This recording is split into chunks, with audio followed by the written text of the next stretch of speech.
Kalau suami berubah menjadi kasar, coba tanya dulu sama diri kita sendiri, apakah kita itu masih lembut?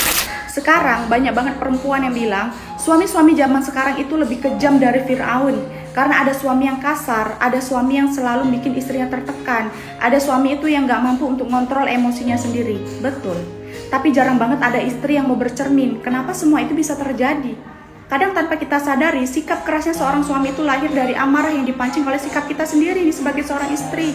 Dari ucapan yang merendahkan, dari kurangnya rasa hormat, dari seringnya membangkang, dan dari keluhan yang gak pernah ada ujungnya. Bukan berarti kekerasan itu dibolehkan ya besti, enggak. Tapi dalam Islam sudah diajarkan bahwasanya rumah tangga itu ada sebab dan ada akibat. Bahwasanya amarah itu bisa tumbuh dari luka, dan luka itu bisa muncul dari sikap dan lisan yang gak pernah dijaga. Yang gak banyak perempuan tahu ya, Firaun itu baik banget sama istrinya ketika istrinya itu masih melayaninya dengan lembut dan penuh kasih sayang. Firaun itu marah kepada istrinya bukan karena istrinya nggak hormat, tapi karena dia kecewa ketika mengetahui istrinya telah beriman kepada Allah secara diam-diam. Itu artinya apa?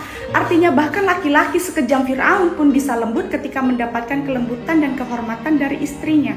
Dan laki-laki yang paling keras sekalipun bisa luluh ketika istrinya itu tahu cara menjaga ucapan, cara menjaga sikap, dan cara menjaga hatinya. Rumah tangga itu ya besti, selalu punya dua sisi.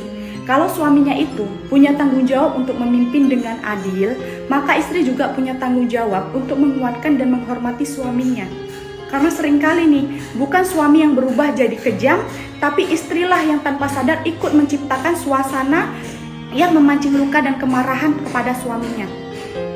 Di dalam Islam sudah diingatkan, rumah tangga itu gak hancur secara tiba-tiba besti.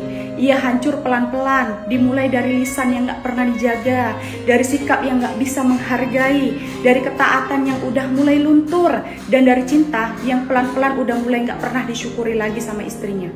Betul gak?